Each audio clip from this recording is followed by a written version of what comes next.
It's election time in PNG. Good morning, Mr. Prime Minister. Good to see you. James Marape has had that title for 3 years.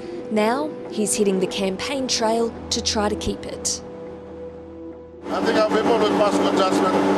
Based on past trend, we may come back, but we're not taking it for granted. We're out there. Today he's visiting PNG's highlands, touching down in the city of Goroka.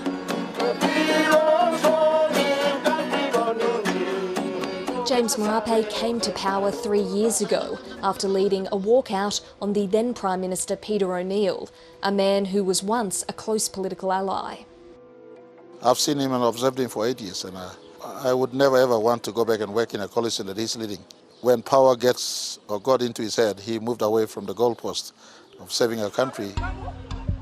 James Marape came to power with big promises to take back PNG and make the country the richest black Christian nation. His government has introduced economic reforms and changes to the country's lucrative mining and resource industries.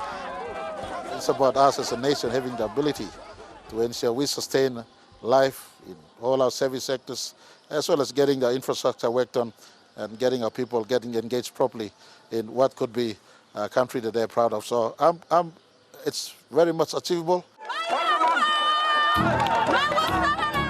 History shows incumbent governments in PNG are usually returned at election time.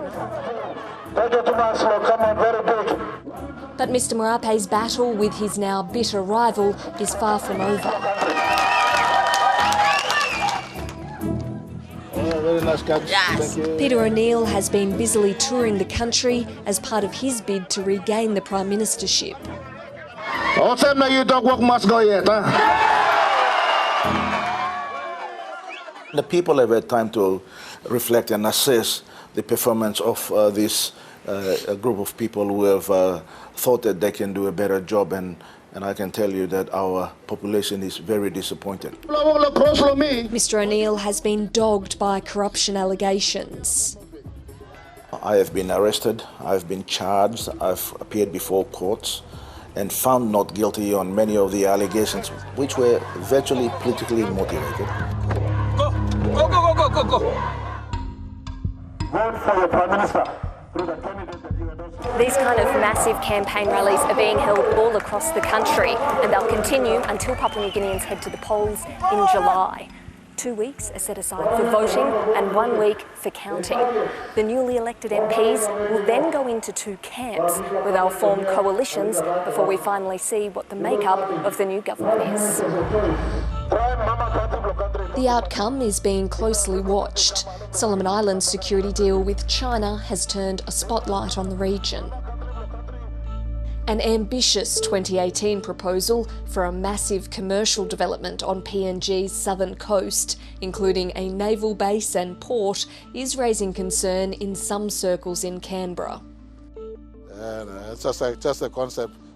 China's ambassador has been to the proposed site, and some memorandums of understanding with Chinese state-owned companies have been signed with the project proponents.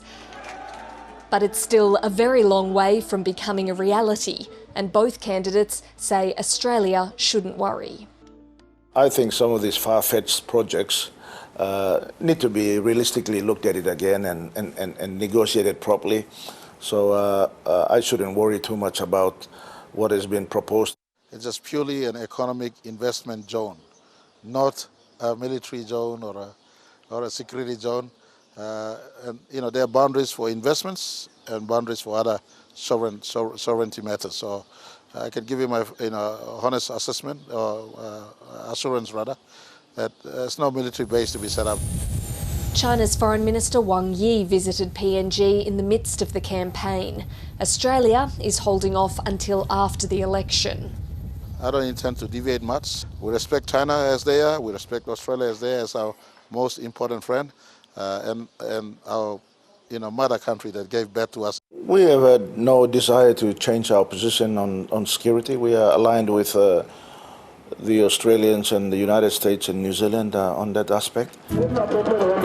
Prime Minister Anthony Albanese has been invited to visit PNG in September and is expected to be the first foreign leader to come to the country after the election. We need to work closely together. Pacific family needs some attention. We're very, very close. Only 5 minutes by boat into the Australian side in the Torres Strait waters. That closeness must be reflected in people to people, business to business, public service to public service, and government to government relationship. Thank you very much. God bless.